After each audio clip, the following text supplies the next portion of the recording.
ओम सरस्वती नमस्तुभ्यं वरदे कामरूपिणि विद्यारंभं करिष्यामि सिद्धिर्भवतु मे सदा। वक्रतुंड महाकाय सूर्यकोटि समप्रभ निर्विघ्नं कुरु मे देव सर्वकार्येषु सर्वदा। गुरुर्ब्रह्मा गुरुर्विष्णुः गुरुर्देवो महेश्वरः गुरुः साक्षात् परं ब्रह्म तस्मै श्री गुरवे नमः।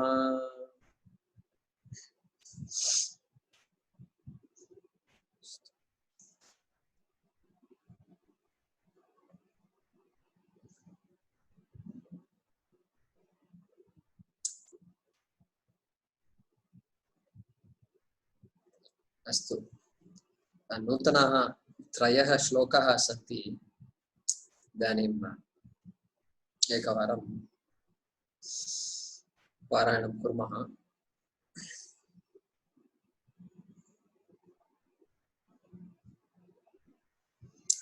सजी महोदय,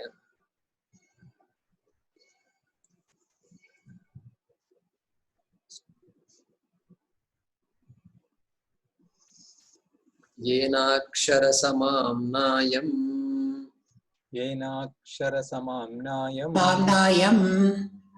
प्लीज म्यूट योरसेल्फ शारदा भगिनी, प्लीज म्यूट योरसेल्फ। येनाक्षरसमाम्नायम् अधिगम्य महेश्वरात् कृत्स्नं व्याकरणं प्रोक्तं तस्मै पाणिनये नमः। वाक्यकारं वररुचिं भाष्यकारं पतंजलिं पाणिनिं सूत्रकारं च प्रणतोऽस्मि मुनित्रयम्। वागर्थाविव सम्पृक्तौ वागर्थ प्रतिपत्तये जगतः पितरौ वन्दे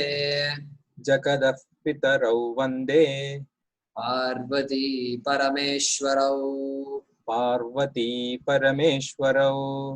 ओम शांति शांति शांतिः। ओम शांति शांति शांतिः। माहेश्वर सूत्राणि आयिवुण ऋलृक् एओंग ऐऔच हयवरट लन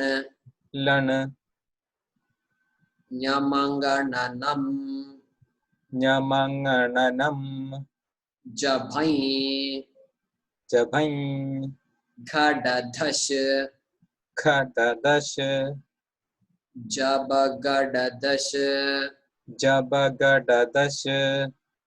खफ छ ठ थ चटतौ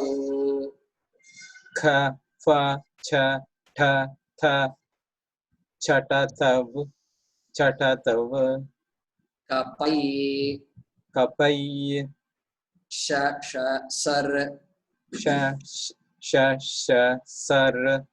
हल इति माहेश्वर सूत्राणि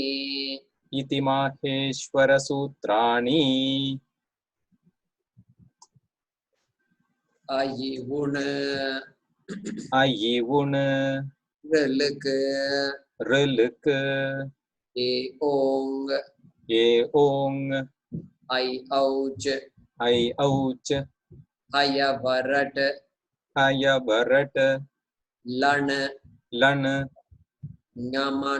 ञमंगणनं ञमङणनम जभै जभै घढधश खठधश जबगडदश जबगडदश ख फ छ ठ थ चटतौ ख फ छ ठ थ छटतव कपै कपै श श श सर श श सर हल हल इति माहेश्वराणि सूत्राणि इति माहेश्वराणि सूत्राणि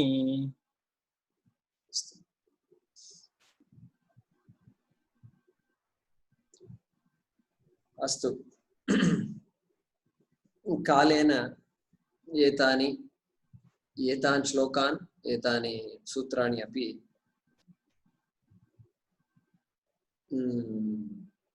कण्ठस्थीकरणीयं भवति अपि प्रतिदिनं एकवारम् उच्चारणं कुर्मः चेत् कण्ठस्थी भवति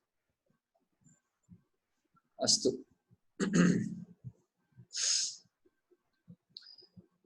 विसर्गसन्धि इति वयं पूर्वं कुर्मः पुनरभ्यासमपि भवन्तः कृतवन्तः इदानीं विसर्गसन्धि पाठे के विशेषाः वयं ज्ञातवन्तः इति एकवारं वदामः एकवारं पुनरावलोकनं कुर्मः विसर्गसन्धि प्रथम विशेषः कः कति प्रथमः उकारादेशः सन्धिः उकारादेशः सन्धिः इत्युक्ते किं सन्धिविषये सन्धिकार्ये विसर्गस्य पूर्ववर्णः अकारः चेत् परवर्णः अपि अकारः चेत् विसर्गस्य स्थाने उकारः आदेशः भवति उकारादेशः भवति अनन्तरं नमो नमः सन्धि इति उकारादेशः उदाहरणं शिवोऽहं तत्र अकारः उकारः उज्य ओकारः भवति गुणासन्धि द्वारा ततः परं पूर्वरूपसन्धि अपि प्रयोगं भवति पूर्वरूपसन्धिः अपि भवति अतः अकारस्य स्थाने अवग्रहः भवति ओकार अकारयोः स्थाने ओकारः पूर्वरूपः ओकारः भवति अतः शिवः अहं शिवो अहं शिवोऽहं सम्यक् तदेव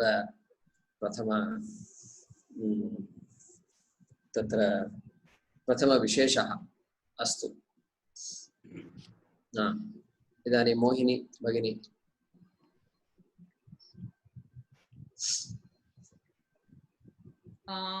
नमो नमः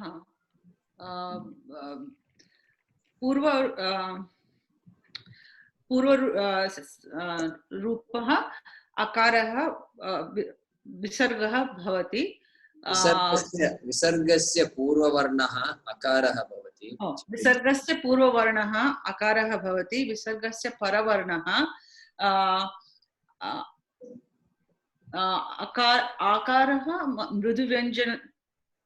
आकारः मृदुव्यञ्जनानि भवति तदा नमो नमः विसर्गसन्धि भवति परवर्णः कः मृदुव्यञ्जनानि but I am not sure if it is all the swaras. I think it is all the swaras too. Bhagya. But I am not sure. Vadatu Bhagya. I think paravarnaha anya पराः अस्ति चेत् विसर्गलोपः भवति। विसर्गलोपः भवति। उदाहरणं किम्? अर्जुन उवाच। अर्जुन उवाच। अर्जुनः उवाच। अर्जुनः उवाच। अर्जुन उ इति स्वरः अस्ति। अकारं विहाय अन्यः स्वरः उकारः अस्ति। अर्जुनः उवाच। अर्जुन उवाच। अर्जुन उवाच तदेव। अनन्तरं नमो नमः सन्धि। सन्दीप महोदय। नमो नमः सन्धि उका यथा सजीव महोदय उक्तवान् तथा एव नमो नमः। नमः नमः विसर्गस्य पूर्ववर्णः अकारान्तः अस्ति, परवर्णः अपि अकारान्तः अस्ति। नमो नमः कुत्र नमो नमः क्षम्यतां परवर्णः अपि परवर्ण नकार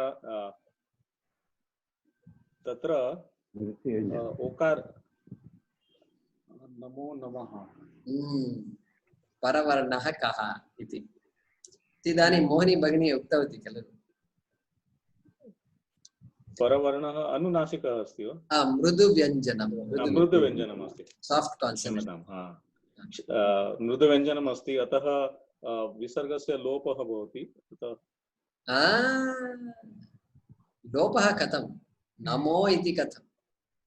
लोपः चेत् नम नम इति नम मास्तु। नमो कथं भवति? हयवर् महोदय।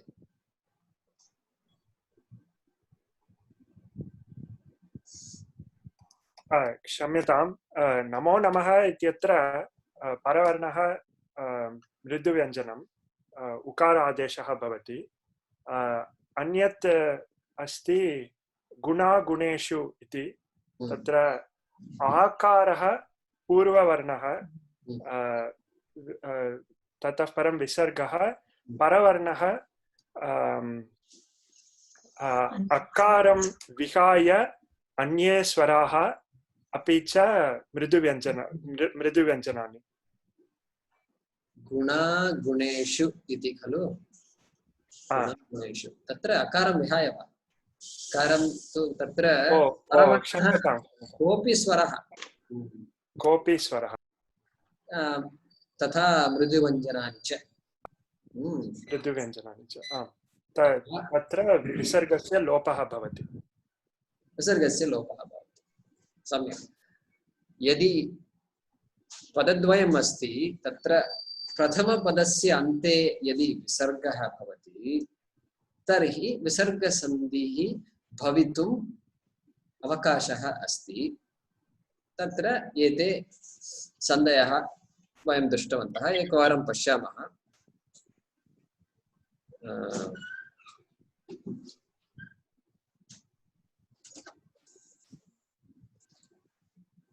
अस्तु, चित्रं दृश्यते वा?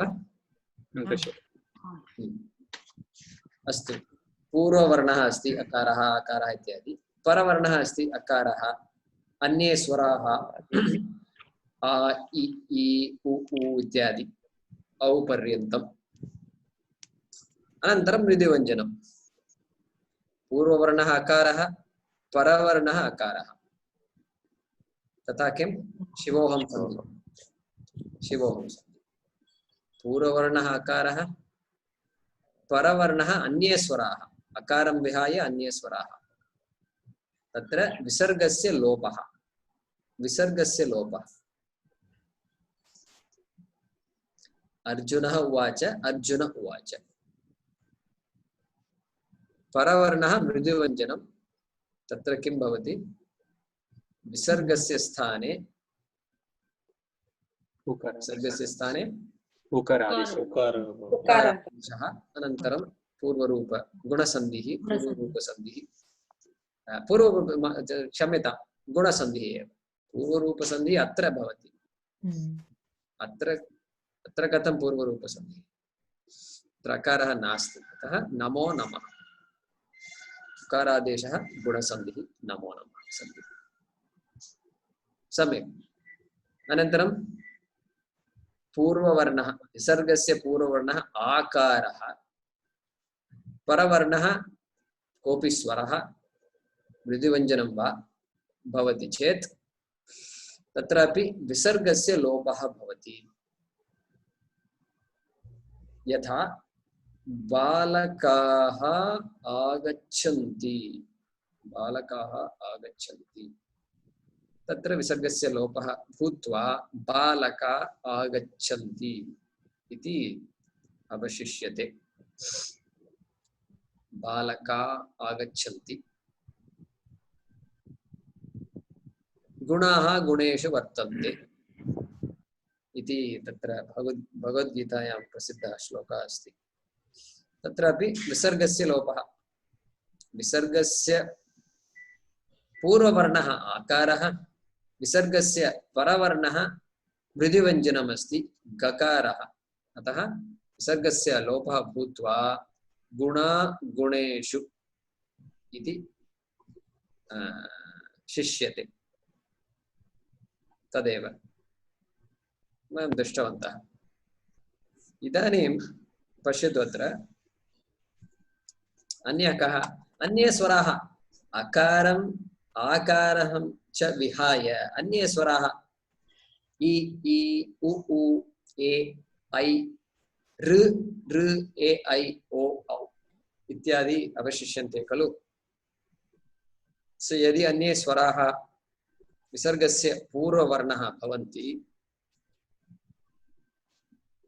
तर्हि किं भवति? तर्हि अपि इदानीं सरलसन्धिः एव अस्ति। गुरुः आदिः, आदिः गुरुः, गुरुः आदिः, विसर्गस्य रेफादेशः भवति। विसर्गस्य किं भवति? विसर्गस्य रेफादेशः भवति। गुरुरादिः, गुरुरादिः। एवमेव गुरुः एव, गुरुः एव अस्मान् बोधयति, गुरुः एव। सो तत्रापि विसर्गस्य रेफादेशः भवति। गुरुरेव, गुरुरेव। अत्र पश्यतु, विसर्गस्य पूर्ववर्णः उकारः, विसर्गस्य परवर्णः मृदुव्यञ्जनं बकारः। गुरुः ब्रह्मा, गुरुः ब्रह्मा, बकारः अस्ति, मृदुव्यञ्जनं परवर्णः। तत्र गुरुर्ब्रह्मा, गुरुर्विष्णुः, गुरुर्देवो महेश्वरः इति प्रसिद्धः श्लोकः। ब्रह्मा।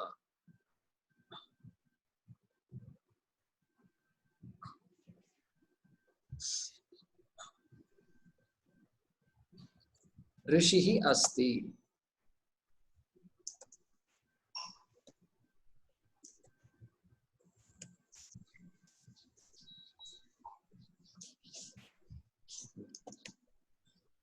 ऋषिरस्ति, कुत्र एतत्? रेफादिशः।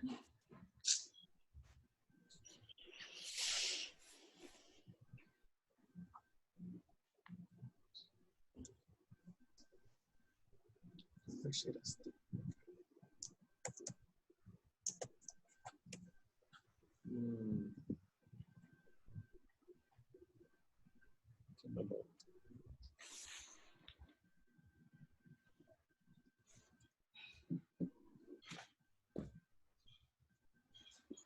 I lost the Sanskrit letters.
ऋषिः अस्ति श्रूयते वा आम् ऋषिः अस्ति तत्र विसर्गः अत्र अस्ति विसर्गस्य पूर्ववर्णः इकारः इकारः अकारम् आकारं विहाय अन्यः स्वरः इकारः विसर्गस्य परवर्णः अकारः कोऽपि स्वरः अत्र अकारः अस्ति एवं चेत् किं भवति विसर्गस्य स्थाने रेफा रेफादेशः भवति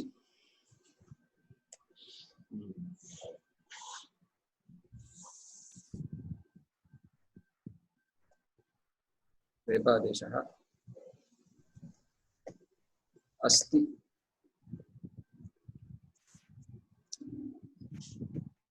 ऋषिरस्ति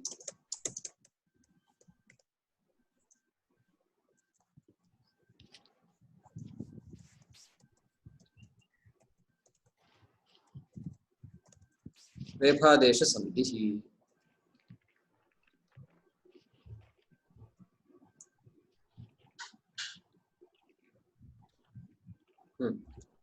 अवगतं वा रेफादेश संधिः गुरुः ब्रह्मा तत्र किं गुरुर्ब्रह्म वेंकटरामन महोदय गुरुर्ब्रह्मा गुरुः ब्रह्मा गुरुर्ब्रह्मा तत्र किं भवति रेपः आदेशः भवति विसर्गस्य स्थाने स्थाने रेपः आदेशः भवति विसर्गस्य परवर्णः कः तत्र विसर्गस्य परवर्णः इ पूर्ववर्णः इकारः पूर्ववर्ण इकारः परवर्णः अकारः गुरुः ब्रह्मा ब्रह्म अकारः जान गुरुः ब्रह्म ब्रह्म अराकार रेपः रेपः मृदु मृदुव्यञ्जनम् पूर्ववर्णः अपि उकारः अस्ति इकारः नास्ति इकारः नास्ति गुरु गुरु गुरु सम्यक् गुरुर्ब्रह्मा पश्यामः अत्र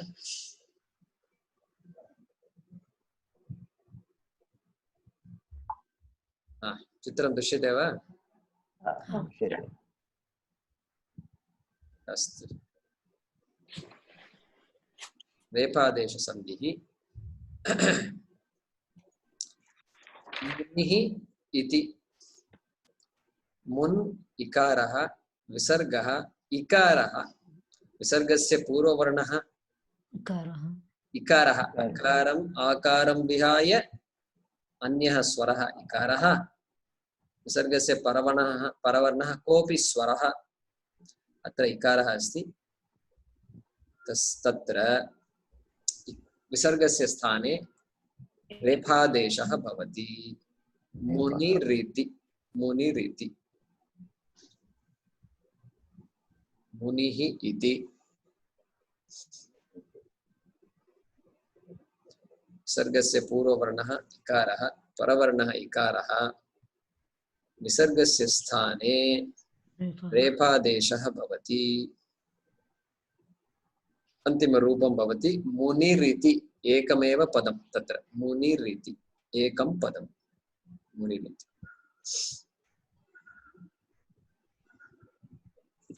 धेनुः गच्छति तत्र विसर्गस्य पूर्ववर्णः अकारम् आकारं विहाय अन्यः स्वरः उकारः उकारः अस्ति विसर्गस्य परवर्णः मृदुव्यञ्जनं गकारः अतः विसर्गस्य स्थाने रेफादेशः धेनुर्गच्छति धेनुर्गच्छति प्रश्नाः सन्ति वा अत्र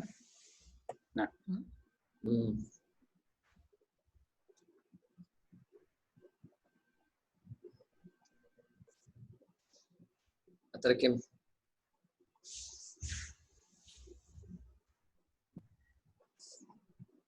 हरिरम्यः हरिः रम्यः हरिः हरिः रम्यः रेफा इति मृदुव्यञ्जनं वा कर्कशव्यञ्जनं वा मृदुव्यञ्जनं मृदुव्यञ्जनमेव यरलवः मृदुव्यञ्जनमेव अतः तत्र अन्यः नियमः अस्ति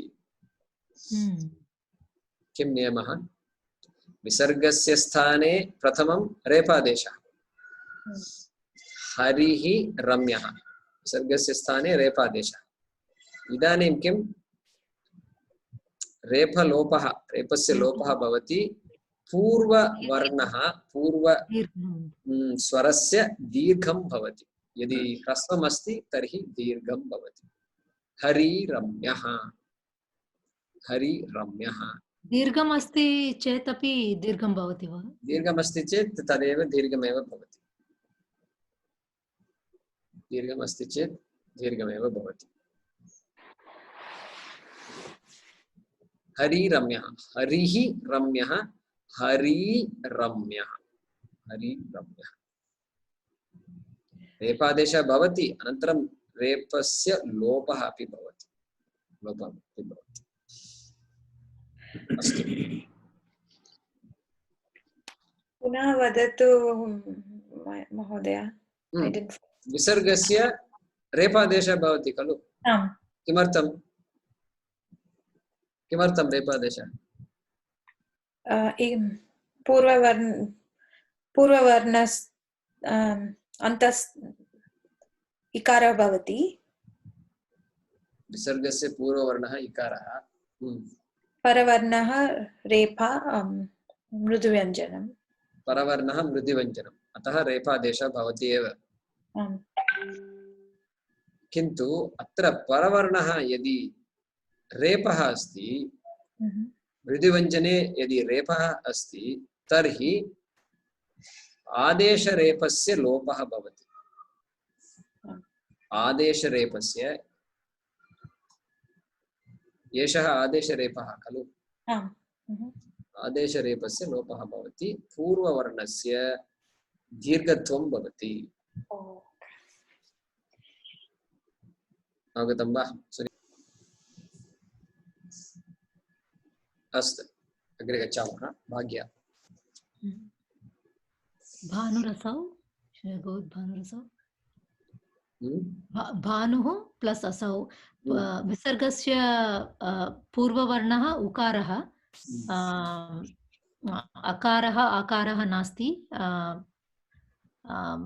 परवर्णः अकारः तत्कारणात् विसर्गस्य रेफादेशः भवति भानुरसौ भानुरसौ सम्यक् अयवर्णं महोदय हरेः वस्त्रं तत्र पूर्ववर्णः एकारः विसर्गात् पूर्वम् एकारः अस्ति विसर्गस्य परम् अस्ति वकारः मृदुव्यञ्जनम् अतः विसर्गस्य स्थाने रेपादेशः हरेर्वस्त्रं हरेर्वस्त्रं सम्यक् मोहिनी गुरोः युज्य गृहं विसर्गस्य पूर्वस्थाने उकारः गुरु ओकारः भवति सॉरी अन्यस्वरः भवति गुरो ओकारः भवति विसर्गस्य पूर्ववर्णः कः ओ ओ ओकारः विसर्गस्य परवर्णः मृदुव्यञ्जनं गकारः भवति विसर्गस्य स्थाने रेफादेशः भवति यत् कारणे गुरोः युज्य गृहं गुरोर्गृहम् इति भवति गुरोर्गृहम् इति अन्तिमरूपम् एकं पदं सजीव महोदय तैः आगतं विसर्गस्य पूर्वस्थाने अकारः आकारः विहाय अन्यस्वरः ऐकारः इति अन्यस्वरः अस्ति विसर्गस्य परवर्णः आकारः स्वरः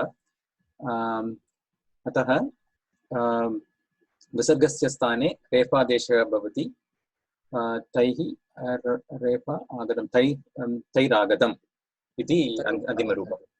तैरागतं सम्यक्। सन्दीप महोदय।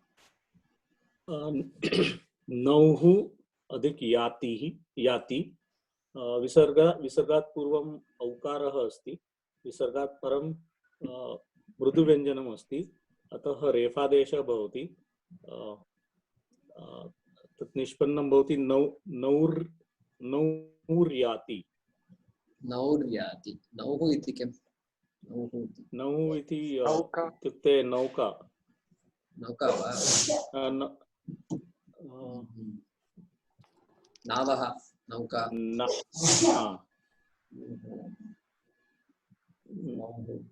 याति। नावः इति चिन्तयामि महोदय। अस्तु।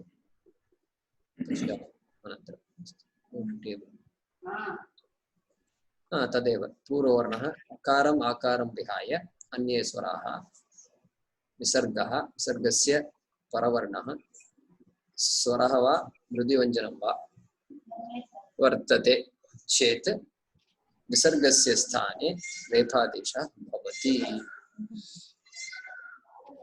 सम्यक्।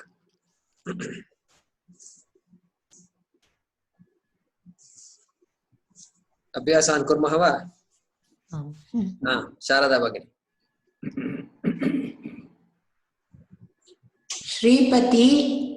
श्रीपतिः अस्ति, श्रीपतिरस्ति प्रथमं श्रीपतिरस्ति। सम्यक्। सुनीता। मुनेः आश्रमः। मुनेराश्रमः। मुनेराश्रमः। एकारः पूर्ववर्णः एकारः भवति, परवर्णः स्वराः आकारः भवति, विसर्गस्य स्थाने रेफा आदेशः भवति। रेफादेशः भवति। प्रथमं वा द्वितीयं वा तृतीयं वा चतुर्थं? द्वितीयं। सम्यक्। रामन् महोदय। इच्छुः अस्ति, पूर्व विसर्गस्य पूर्ववर्णम् ऊकारः, परवर्णम् अकारः,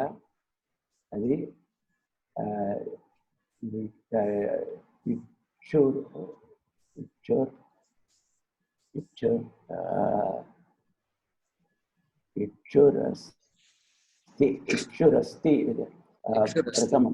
प्रथमम् इक्षुरस्ति एव। इदानीं भाग्या उत्तरमेव वदतु, अन्तिमरूपं। पाणिरयं द्वितीयं पाणिरयम्। परशुः आयुधं, परशुरायुधं चतुर्थं परशुरायुधम्। मोहिनी महोदय। सेतुः अत्र, सेतुरत्र। द्वितीयं सेतुरत्र। सजीव महोदय। अतिथिः आगच्छति, अतिथिरागच्छति, चतुर्थम् अतिथिरागच्छति। सन्दीप महोदय। कपिः आरोहति, कपिरारोहति, प्रथमं कपिरारोहति। शारदा भगिनी। मुनिराः सूनिः आह सूनिराः तृतीयं। सूनुः आह सूनुराः तृतीयं। सूनुराः। सूनुः इति किम्? Gatasuna something. That is different. Is it? तद् मास्तु। तत् असु सूनुः न जानामि इदानीं। सूनुराः आह इत्युक्ते आह Said. What is that? Telling. Say, yeah, सूनुरुवाच प्रायः सूनुः इति महाराजस्य नाम Oh, soon Maharaj. अग्रे सुनीता कवेः आशयः कवेराशयः तृतीयम् तृतीयं कवेराशयः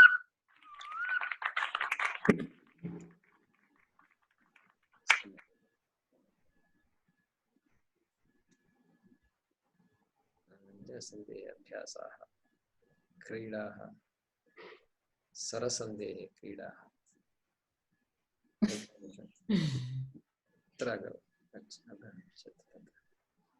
नेपादेशः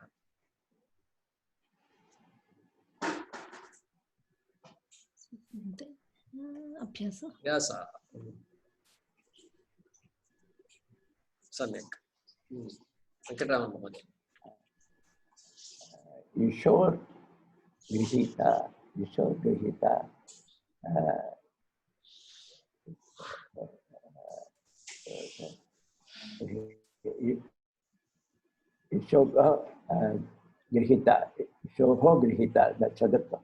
चतुर्थम् ईशोः गृहीता सम्यक् भाग्य वायुर्वाति वायुः वाति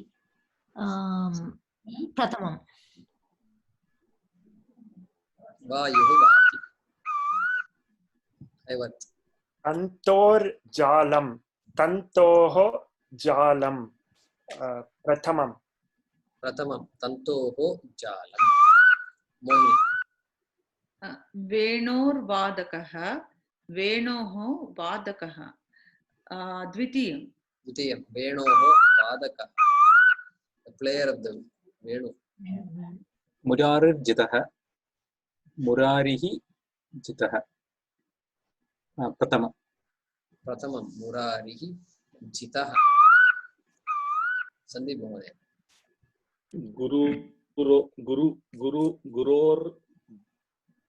गुरोर्गरिमा गुरुः गुरोः गरिमा द्वितीयं गुरोः गरिमा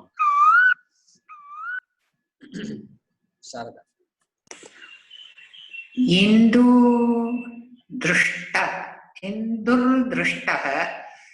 इन्दुः दृष्टः तृतीयम् इन्दुः दृष्टः सुनीता अग्नेर्जन्यः अग्नेः जन्यः द्वितीयम् अग्नेः जन्यः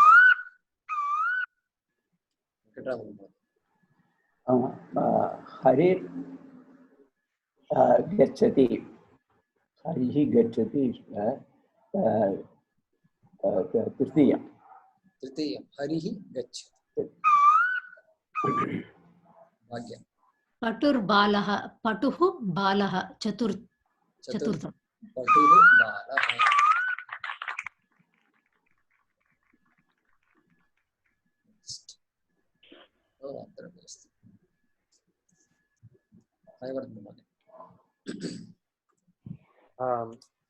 अद्भिः गात्राणि सिद्ध्यन्ति मनसत्येन शुध्यति अद्भिः गात्राणि अद्भिर्गात्राणि अद्भिर्गात्राणि इत्युक्ते किम् अद्भिः इत्युक्ते न जानामि अद्भिः इत्युक्ते अत्र आपः जलं जलेभिः गात्राणि शुद्ध्यन्ति जलम् इति प्रायः मन्ये अद्भिः by water गात्राणि इत्युक्ते parts of the body शुद्ध्यन्ति the body can be cleaned by water how do you clean the mind मनः केन शुद्ध्यति सत्येन सत्यवाच्य तृतीयम् अद्भिर्गात्राणि सम्यक्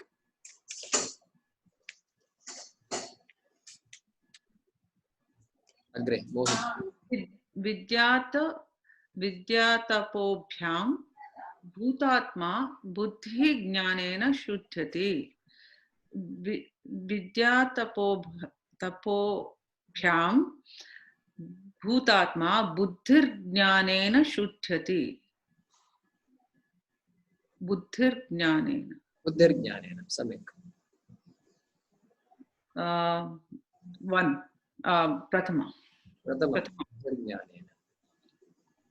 Vidya tapobhyam vidya tapaha cha tabhyam bhutatma buddhihi jnanena shuddhyati. कर्मणि प्रयोगः अस्ति आम् आम् आम् बुद्धिः शुद्ध्यति कर्मणि एव भूतात्मा शुद्ध्यति अस्तु सजीव महोदय नास्ति कामसमो व्याधिः नास्ति मोहसमो रिपुः व्याधिः सन्धि oh I'm sorry वदतु व्याधिः नास्ति व्याधिर्नास्ति द्वितीयं व्याधिर्नास्ति कामसमः व्याधिः नास्ति मोहसमः रिपुः नास्ति सम्यक् अग्रे सन्दीप महोदय नास्ति कोपसमो वर्रिः नास्ति वह्निः क्षम्यतां नास्ति कोपसमो वह्निः नास्ति ज्ञानात् परं सुखम् नास्ति कोपसमो वह्निः वह्निर्नास्ति प्रथमं वह्निर्नास्ति सम्यक् ज्ञानात् परं सुखम्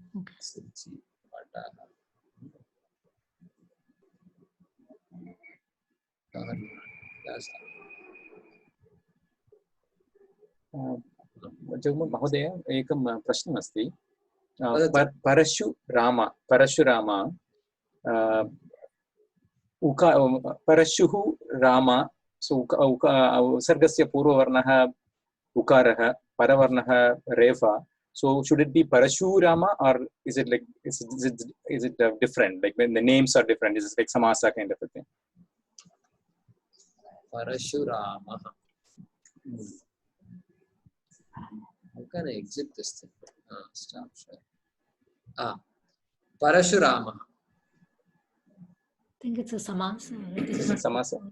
samasa eva But Parashu is a Pratipadikam, right? Not Uhu. I don't think there's a Visarga there. But he carries Parashu, so it's, I don't know if it is Parashuhu. Parashurama. Prashnah kaha tatra? Prashnah vayam patitavantah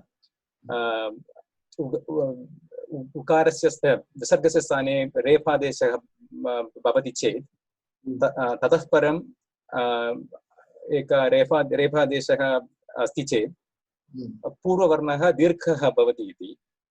So I was wondering if Parashu will become Parashu or just I don't know, just curious. So, if the Parashu and Rama are two different words, Parashu, Rama. Rama is the Rama is a Parashu, sorry, axe. Parashu is the axe. Yeah, there's no meaning to that. Parashu Rama. If it was like that, then Parashu Rama. Correct? Parashu Rama. Parashu Rama. But it is a samasa. It's a samasa. Parashu Rama. So it's a Madhyama Padalopi samasa. One in whose hands there is a Parashu. Something like that. So Yasmin haste Parashu hasti. Saha Parashu Rama. Yasmin Rame Parashu hasti. Like that. So it's a samasa. So samasa means then there must be a special rule, where this sandhi does not apply or something. Okay. So I will check. That's a good question. There is no visarga, right? Because in a samasa you have the pratipadakams only. So Parashu is a pratipadakam. There is no visarga there. So we can't apply this rule. Correct. Correct, you're right. Parashurama. Yeah. That's it. Visarga can't come. Only Pratipadikam can be there in the Samasa. Uttamam. So you're all becoming experts now. Bhagya is. No. A little bit of Telugu grammar is left in my head.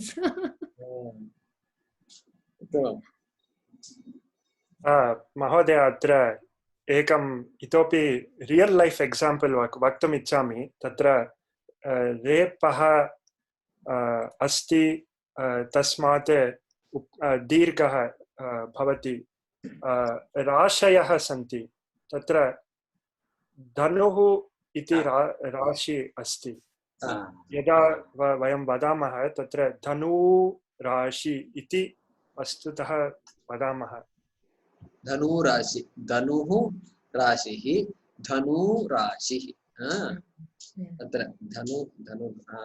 धनुराशिः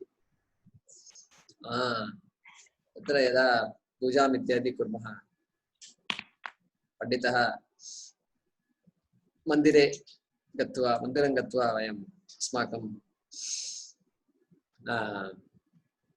गोत्रम् इत्यादि उक्त्वा सः आराधनां करोति खलु तदा महोदय ज्योतिषं भवतः राशिः का इति सः न पृच्छति यदि कोऽपि जानाति तर्हि सः अपि पण्डितः एव सन्दीप महोदय किं वदति भवान् महोदय प्रायशः ज्योतिषं पठति आमाम् महोदय इदानीं ज्योतिषं पठन् अस्ति वा आं महोदय तत्र अस्माकम् आचार्यः एव धनुराशि इत्यस्मिन् विषये उक्तवान् सम्यक् इदानीं पठन् अस्ति खलु भवान् सम्यक् उदाहरणं धनुः राशिः धनुराशिः राशिः शब्दस्य विसर्गस्य लोपः मा भूत् ओन्ली धनुः शब्दस्य विसर्गस्य लोपः यदा when that rule applies, sada, what is it? There's two separate words, right? It's not one word. Right? Padadvayam. Not Padadvayam. Yatha balakaha agachanti, balaka agachanti. Tateva. Astu. Pashyama. तत्र बालकाः आगच्छन्ति तत् उदाहरणे विसर्गस्य आदेशात् परं two words will remain, right? balaka agachanti atra dhanurashi is like one word, it becomes one word, right? Dhanurashi is also two words, right? That's what we are saying. Oh, dhanurashi, oh I'm sorry, okay. Dhanurashi rashi. Oh, okay. Dhanurashi, okay. एकवारं पश्यामः तत्र आमाम् रेफादेशः पश्यतु अत्र पश्यतु हरिः रम्यः screen share करोतु कृपया क्षम्यताम्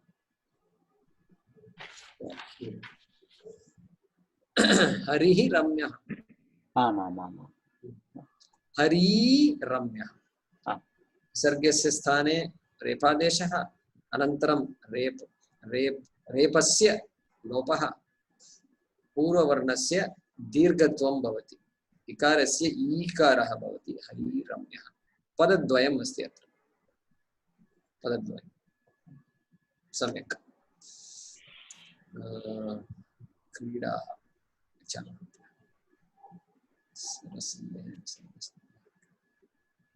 ओ परमपदम् अस्तु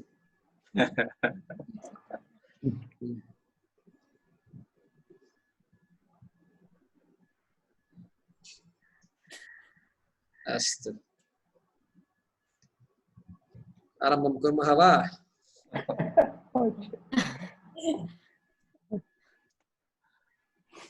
अस्तु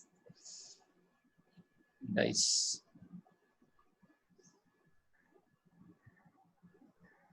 द्वे षट्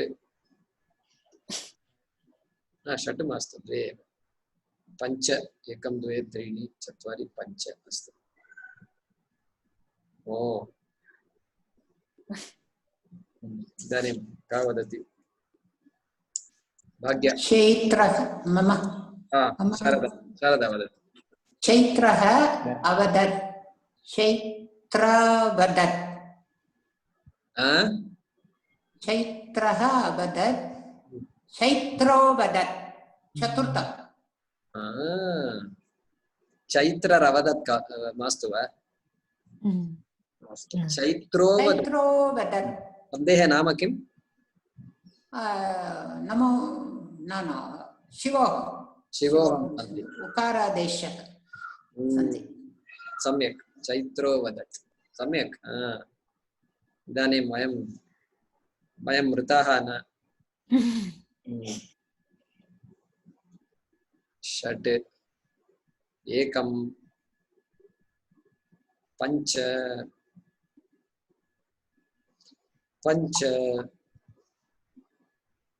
द्वे त्रीणि द्वे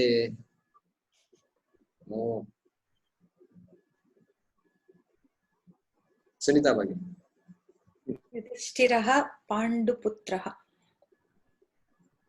I can see the choices there.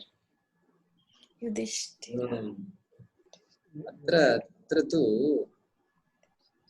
क्षम्यताम् अत्र मृदुव्यञ्जनं नास्ति अत्र कर्कषव्यञ्जनम् अस्ति अस्तु Hard consonant, right?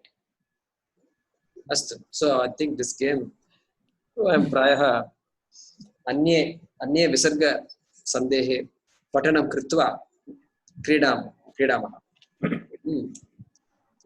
अस्तु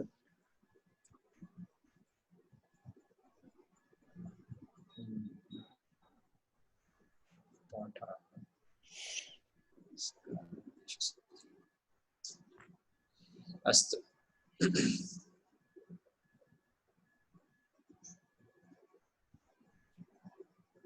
जयकुमार जी एकवारं टेबल प्रेषयितुं शक्नोति वा शक्नोसि वा शक्नोमि प्रेषयामि धन्यवादः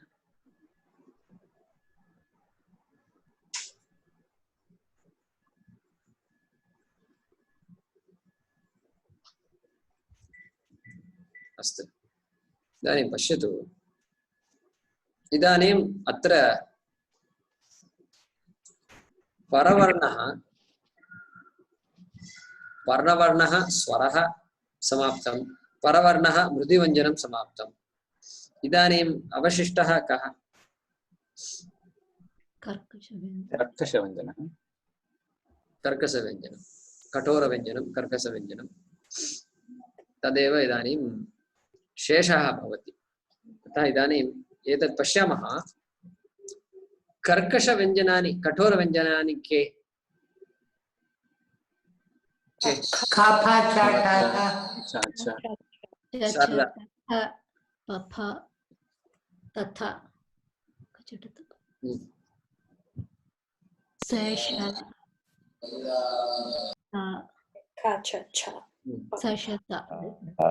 ओके भाग्य वदतु कख चछ टठ तथ पफ स श स सम्यक् श स कठोरव्यञ्जनानि एकवारं पश्यामः कठोरव्यञ्जनानि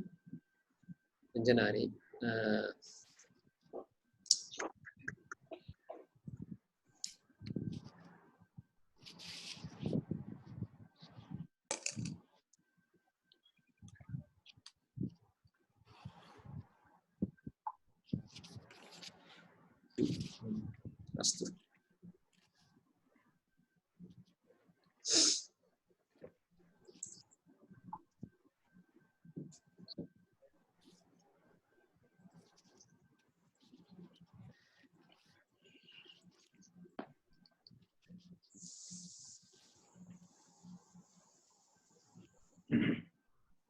सङ्गणकचित्रं दृश्यते वा? दृश्यते। अत्र पश्यतु। अत्र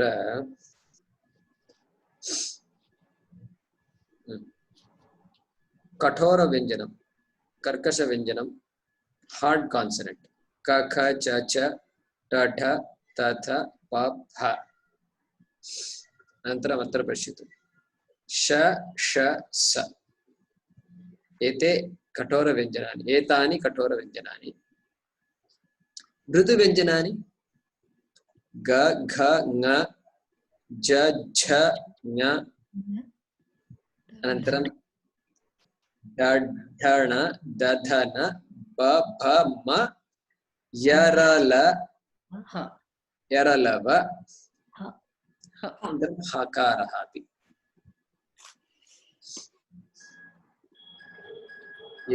एतानि व्यञ्जनानि कठोरव्यञ्जनानि वा मृदुव्यञ्जनानि? एकः प्रश्नः अस्ति जयकुमार जी, किं बेसिस् अस्ति कठोरव्यञ्जना verses मृदुव्यञ्जना? Like what is the basis that they divided it into? Like so kathora vyanjana, so it is based on the point of articulation and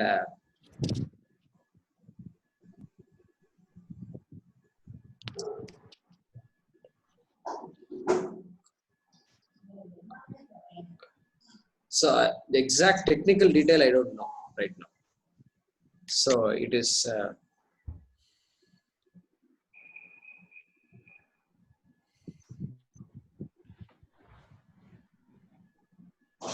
yeah, I'll find out what is the exact reason.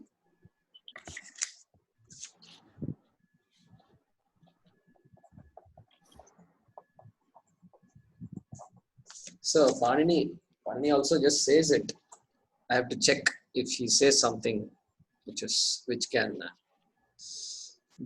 he used as a basis for dividing the two like that.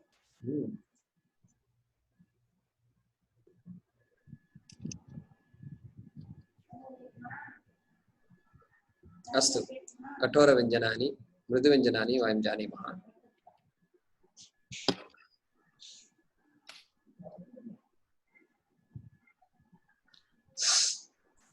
अस्तु, अत्र ख ख प फ विहाय अत्र पश्यतु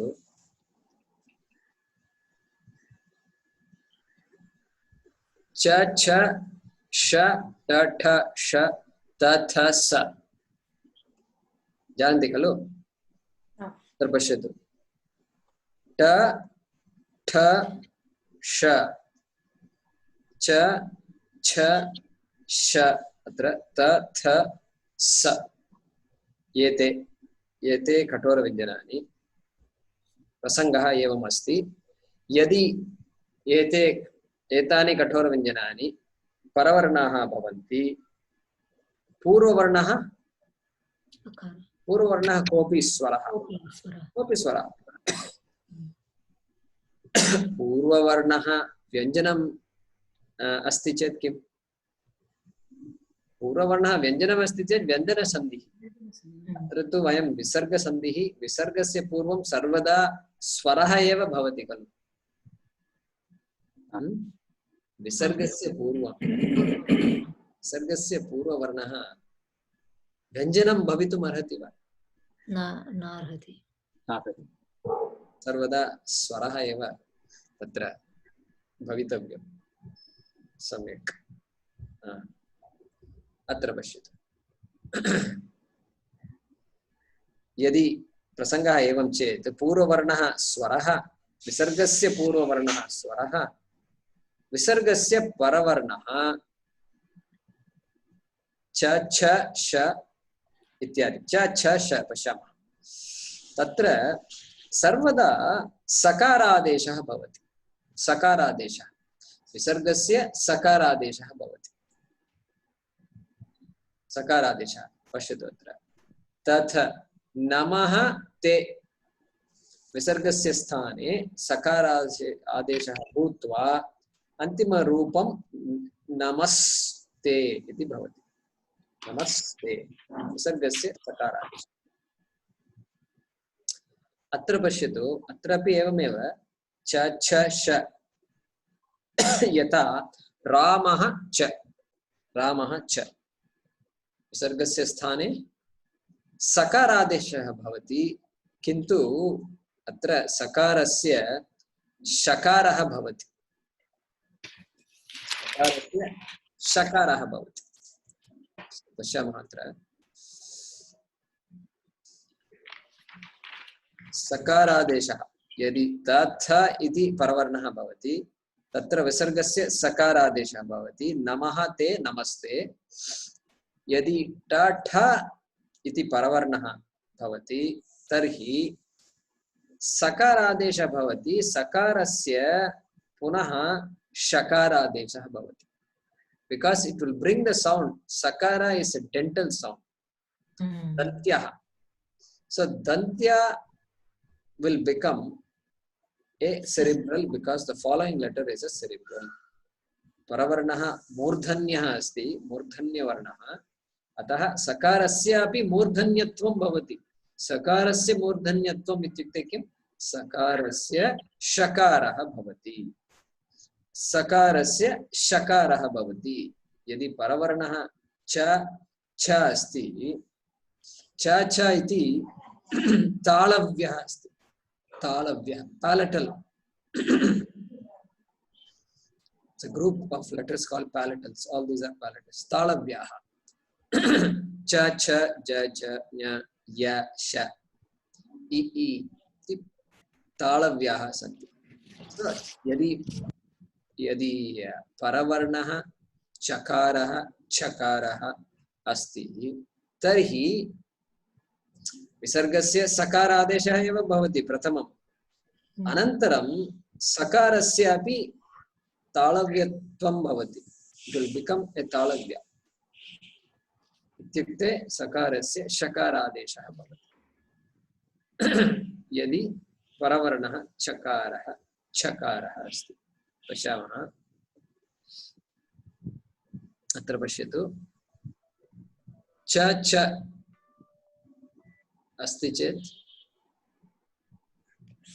सकारादेशः, सकारस्य पुनः शकारादेशः भवति। एवमेव यदि परवर्णः ठ अस्ति, सकारादेशः अनन्तरं सकारस्य मूर्धन्यत्वं, मूर्धन्यवर्णः शकारः अस्ति, अतः शकारादेशः। रामः टीकते रामस्टीकते रामष्टीकते, रामस्टीकते रामष्टीकते। अत्र किं? रामः च, रामस् च, अनन्तरं रामश्च, रामश्च, रामश्च लक्ष्मणश्च। अत्र नमः ते विसर्गस्य सकारादेशः, अतः नमस्ते सकारादेशः तदैव भवति, नमस्ते इति भवति। अत्र विशेषः अस्ति। का विशेषः? यदि परवर्णः शकारः अस्ति, परवर्णः शकारः, परवर्णः षकारः, परवर्णः सकारः यदि सन्ति चेत् एषः सन्धिः विकल्पेन भवति। This sandhi will become optional. पश्यतु, अत्र परवर्णः शकारः अस्ति। अत्र शान्तिः शान्तिः, शान्तिः शान्तिः, शान्तिः शान्तिः। पश्यामः,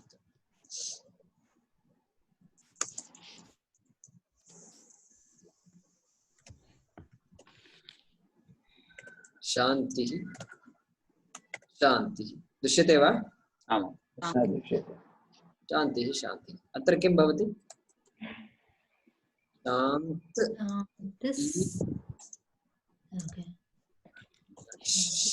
शकारः आन्तिः अनन्तरं किम् अनन्तरं विसर्गस्य स्थाने सकारः आदेशः भवति सकारः विसर्गस्य सकारादेशः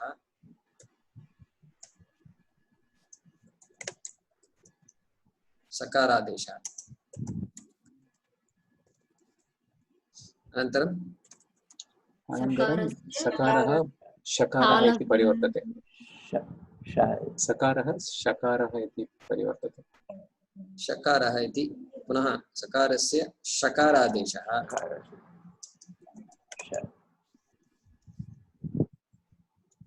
so that's why it's called shanti shanti okay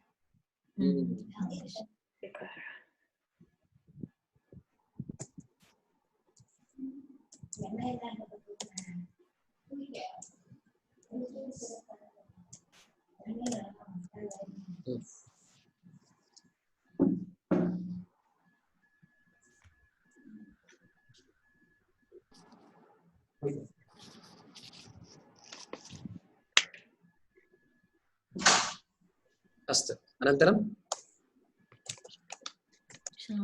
शान्ति शान्ति अन्तिमरूपमस्ति खलु एकं पदमेव शान्ति शान्ति अत्र विशेषः किं विकल्पेन भवति एषः सन्धिः शान्ति शान्ति एतदपि पदद्वयं वा एकं पदं वा इति अत्र विशेषः अस्ति किन्तु यदि रामश्च इति रामः च लक्ष्मणः च वनं गच्छतः अतः के सन्धिः रामश्च लक्ष्मणश्च वनं गच्छति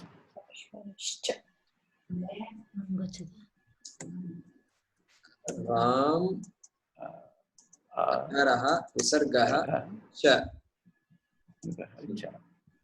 राम अकारः विसर्गस्य सकारः भवति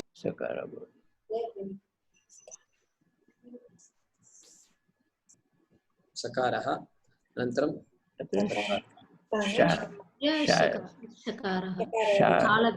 शकारादेशः च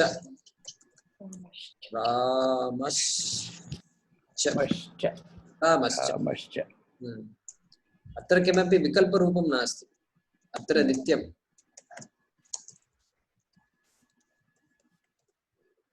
इत्युक्ते this has to be you can't say what is all this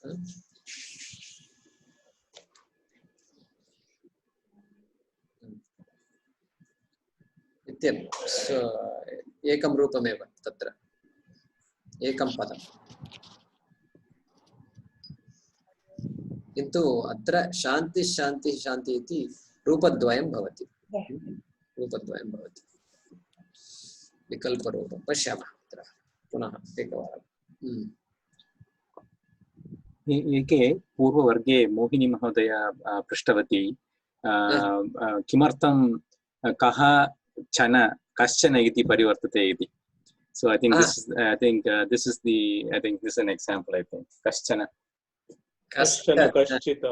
tables are very hard to remember like kashchit when you try to remember the 21 forms it's like the sandhis are vyanjana sandhis and also visarga sandhis so difficult to remember which one changes to which if you try to memorize it it's very difficult so I wanted to know what the logic is behind that नहि कश्चित् क्षणमपि जातु तिष्ठत्य कर्मकृत् कार्यते ह्यवशः कर्म सर्वः प्रकृतिजैर्गुणैः that's why we study Bhagavad Gita so quietly we learn Sanskrit and we study Bhagavad Gita कश्चित् कश्चित् तत्र किं कः चित् मोहिनी इदानीं वदतु किं भवति तत्र kahachit, kauchit, No. kechit. No. Kaschit. What is the sandhi in kaschit? Kaha, chit. Kaha, what? Chit. What are the transformations? How do you get the final form? Visargasya purva varna. Kaha visargasya sthane sakarah adeshah bhavati. Sakarasya sthane किमर्थं सकार आदेशः भवति? पूर्ववर्णः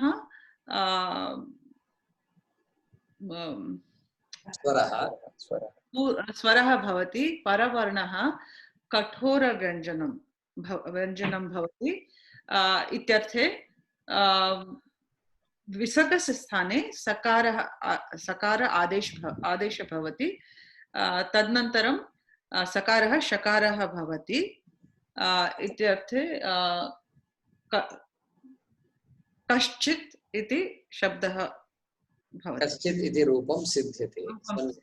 तत्र कठोरव्यञ्जनम् इति क ख प फ विहाय अन्यानि कठोरव्यञ्जनानि। क ख प फ।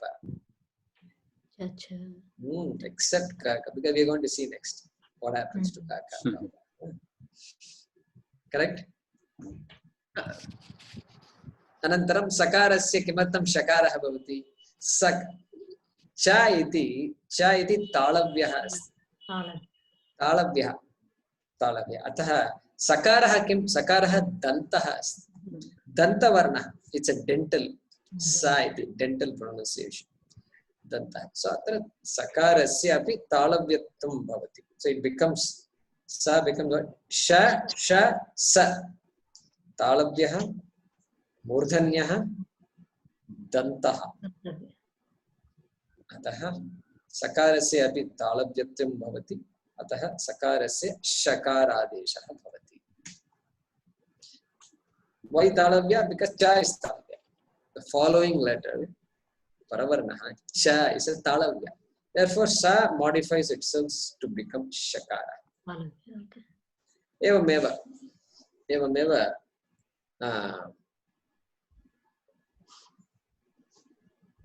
तत्र रामः टीकते इति अस्ति। रामः टीकते, रामस्टीकते, रामस्टीकते। इदानीं ट इति मूर्धन्यः अस्ति। मूर्धन्यः ट ठ ड ढ न श, all of them are मूर्धन्य letters. मूर्धन्य. Cerebral, so the tongue, tip of the tongue touches the roof of the mouth. R, t, th, d, dh, n, r, sh. These are all मूर्धन्य letters. Therefore, अत्र विसर्गस्य सकारादेशः भवति। सकारः तु दन्तः अस्ति। Following letter is a मूर्धन्य, टीकते, मूर्धन्य. So sakara, same class, same vertical. Sakara becomes a मूर्धन्य, shakara. रामष्टीकते, रामष्टीकते. एकवारं पुनः पश्यामः।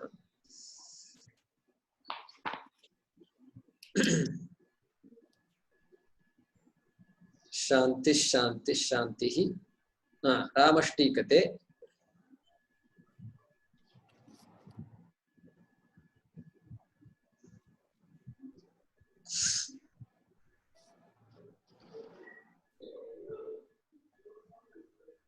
रामश्च रामष्टीकते नमस्ते इति सकारादेशः, सकारस्य शकारादेशः। अत्र सकारः सकारस्य मूर्धन्यत्वं भवति। शकारादेशः। अत्र सकारः तदैव वर्तते। नमः ते नमस्ते। विशेषं किम् अत्र? यदि परवर्णः चकारः नास्ति किन्तु शकारः अस्ति, तदा एषः सन्धिः विकल्पेन प्रवर्तते। विकल्पेन, optional, you can say shantish Shantish, Shantish, Shantihi. Or you can say Shantihi, Shantihi, Shantihi. But pronunciation will be what? Pronunciation. Pronunciation. See, writing, there is optionality, right? Shantihi, Shantihi, athava Shantish, Shanti. Writing. What about pronunciation? Is it optional? No. Shanti. So if you're saying it slowly and differently, you can say Shantihi, Shantihi, Shantihi. But if you're saying it like when you're chanting, you have to say Shanti, Shanti, Shanti. So. And modern world, no time anyway. So it's always Shanti, Shanti, Shanti. There is a time.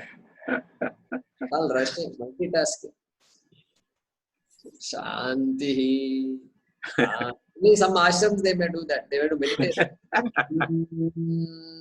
Breathe out. Breathe in. Then Omkara. They will stretch the Omkara.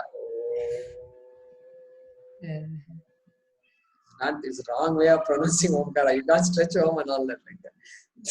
It is 3 matras. You can't stretch it. Pluta, that's it. That's it, Pluta. And then they go on stretching it, stretching it, stretching it. My God. That is one of the reasons I stopped attending my yoga classes. Because I said I can't take this much. So there they will say, Shantihi.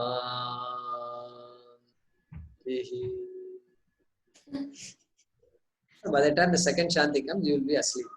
Take a nap. So, but pronunciation is Shantish, Shantish, Shantihi. Only one way to pronounce it, not 2 ways to pronounce. But writing can be optional, 2 optional forms are there. Astu. So one more thing I wanted to do, but let's do this. We have 7 minutes. I want to do some Bhagavad Gita shlokas. Let's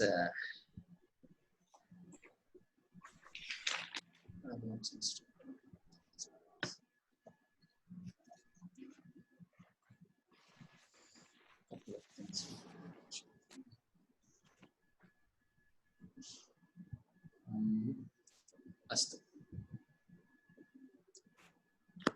Astu. Bhagya. Arjuna uvacha jayasi chet karmanaste mata buddhir janardana tatkim karmani ghore mam viyojayasi keshava. Atra ke sandayah santi. Arjuna uvacha santi. An example. Arjuna uvacha santi. Anantaram? Chet chet karmanaste karmanah te. Karmanah te. Tatra paravarnah kim Purvavarnah akarah asti. Paravarnah kathora dantavyah. Dantah asti. Sakarah. Okay. Sakaradeshah bhavati. Visargasya sakaradeshah bhavati. Samyak. Karmanaste. Anantaram. Buddhir janardana. Refadesha sandhi. Refadesha sandhi. Samyak. Anantaram. Tatkim karmani ghore. That's it. Astu. Hayavard Mahoday. Vyamishreneva vakyena buddhim mohayasiva me tadekam vada nischitya yena shreyoham apnuyam.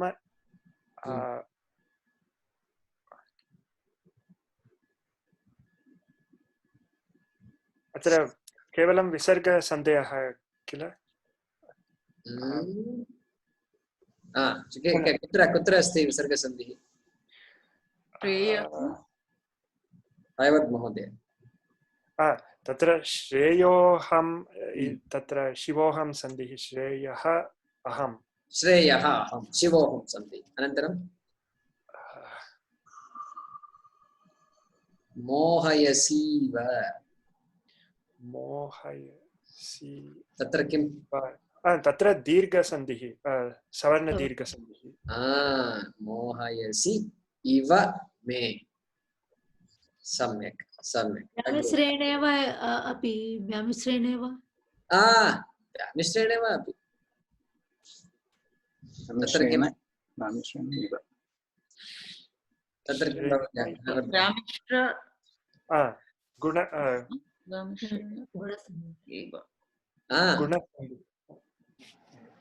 गुणसन्धि गुणसन्धि व्यामिश्रेण इव इव तत्र किं भवति गुणसन्धिः गुणसन्धिः भवति व्यामिश्रेणेव सम्यक् अग्रे मोहिनी श्रीभगवानुवाच लोकेऽस्मिन् द्विविधा निष्ठा पुरा प्रोक्ता मया नघ ज्ञानयोगेन साङ्ख्यानां कर्मयोगेन योगिनाम् श्रीभगवानुवाच that will be Abhyञ्जना लोकेऽस्मिन् लोकः अस्मिन् लोकः अस्मिन् वा लोके अस्मिन् वा लोके अस्मिन् sorry it will be पूर्वरूप सन्धि right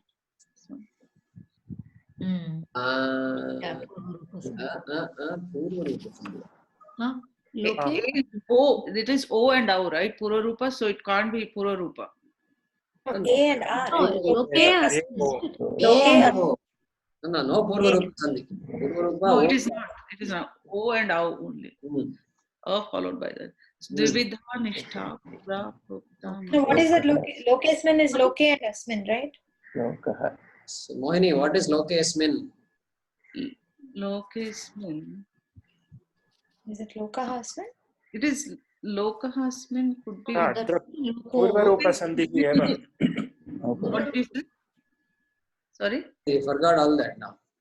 Purvarupa sandhi. Okay. Yeah, A. So A and R. Yeah. Then it changes, right? Purvarupa. Purvarupa sandhi. Eong. It's Loke Asmin. Okay, correct. Purvarupa sandhi. Good.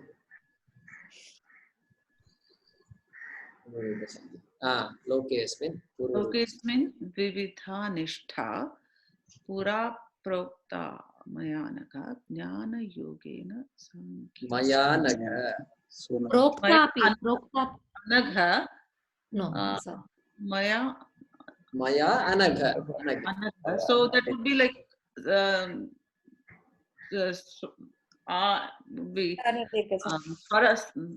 Savarna Dirgha Sandhi. Yes, Swara Sandhi, I'm saying, sorry. Savarna Dirgha Sandhi. Yeah, if you say Swara Sandhi, you cannot be wrong. You are right. Okay. So, I know it is Swara Sandhi, but I wanted to mention like it was the first kind, the Savarna Dirgha. Okay, Asmin Swara Sandhi, Mayanaga Swara Sandhi. That's also okay. Prokta api sandhi asti. Prokta. Ukta, that would be Prokta, O and O. So that would be Gunasandhi. Yeah. So Mohini, what happened? All Sandhi for Gunasandhi. I have to think. I've forgotten. Kumarji, I'm so sorry. I think it is Gunasandhi. Yes. It is. I mean, how can we move this class if you forget all these things? I know. I'm sorry. I have to remember the table again. Prokta. Trying to recall. I think it is Gunasandhi. Prokta, Mayanagha, Jnana Yogena cannot be. Yogena Yoginam. Yoginam. No more. Yoginam, there is no Sandhi. No more Sandhi. Saji Mohodaya. Na karmana manarambhad naishkarmyam purushoshnute najas sanyasana deva siddhim samadhigacchati. Na karmanam anarambhad naishkarmyam Purushošnute. Purushaha ashnute. Purushaha ashnute. So it is a Purvarupa sandhi there. Purushaha ashnute. Urupu sandhi is there, but before that, what? Purushah aha ashnute. So Yeah, Urupu sandhi is there, of course. What is the Purushah ashnute.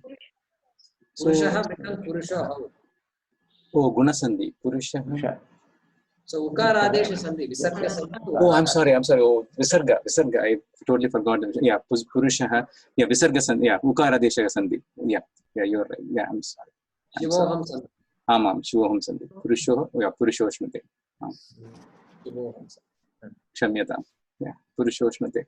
Naja sanyasanad eva siddhim samadhi gacchati.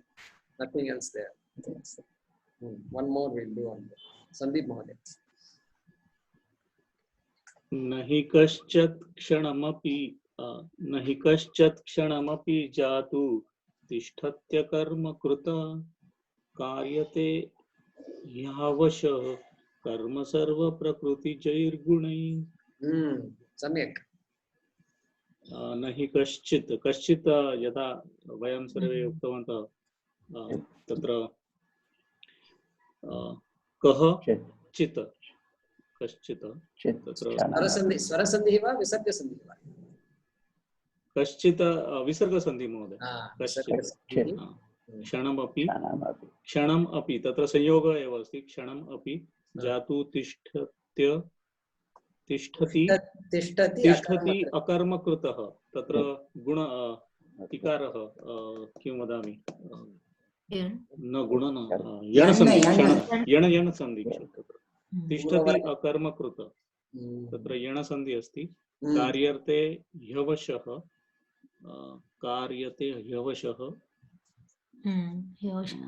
हि अवशः हि अशः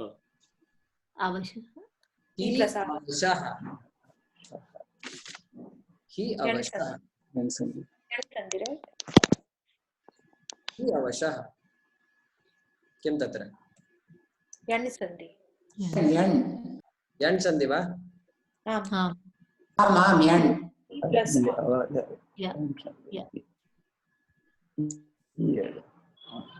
E is replaced by ya. Yeah.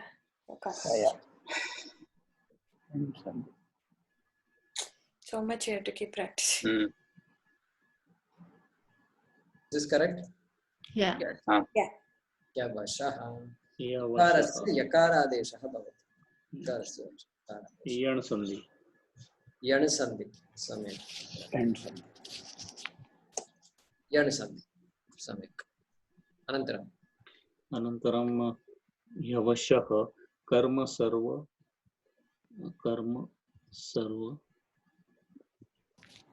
प्रकृति जैर्गुणैः प्रकृतिः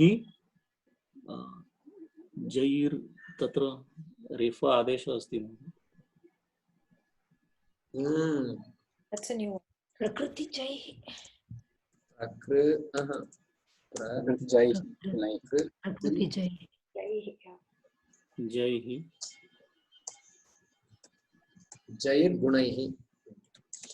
जैर्गुणैः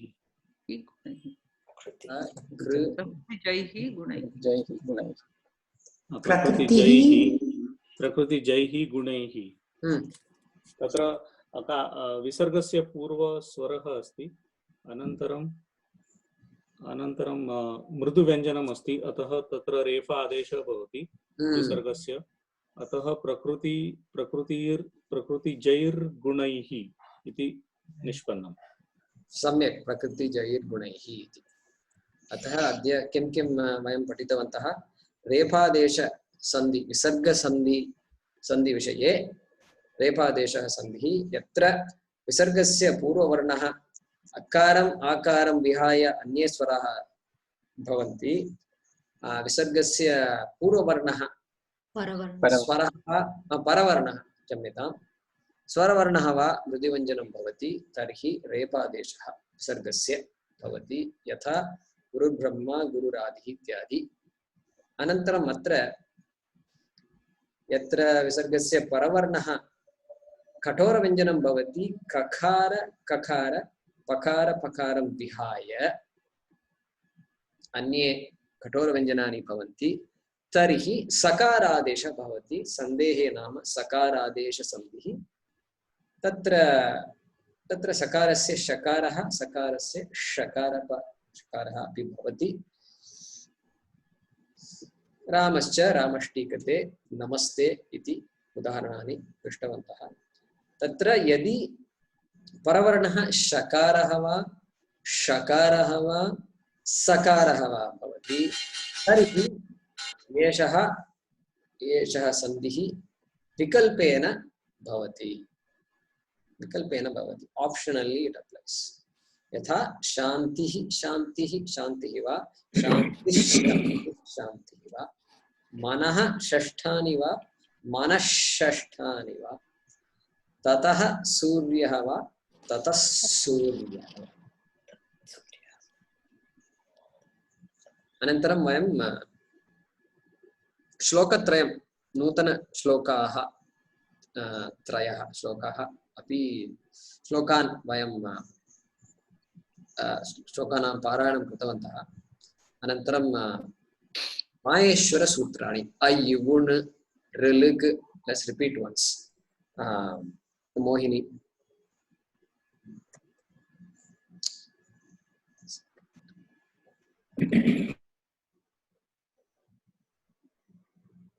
I युगुण्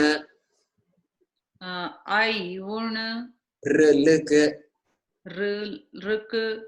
ए ओंग ऐ औच हयवरट लण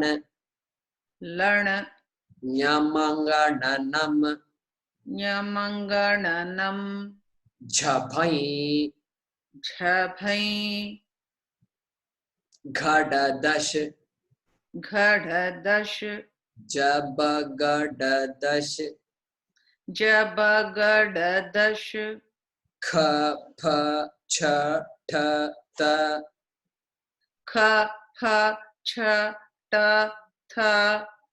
चटतौ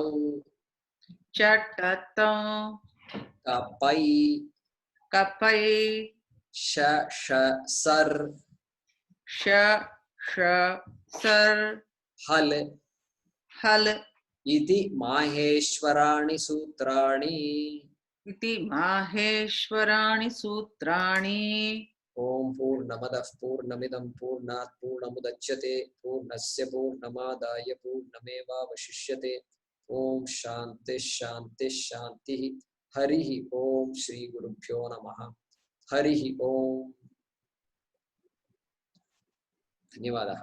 धन्यवादः महोदय। धन्यवादः जयकुमार जी। धन्यवादः महोदय। धन्यवादः। पास् करो रिकॉर्डिंग।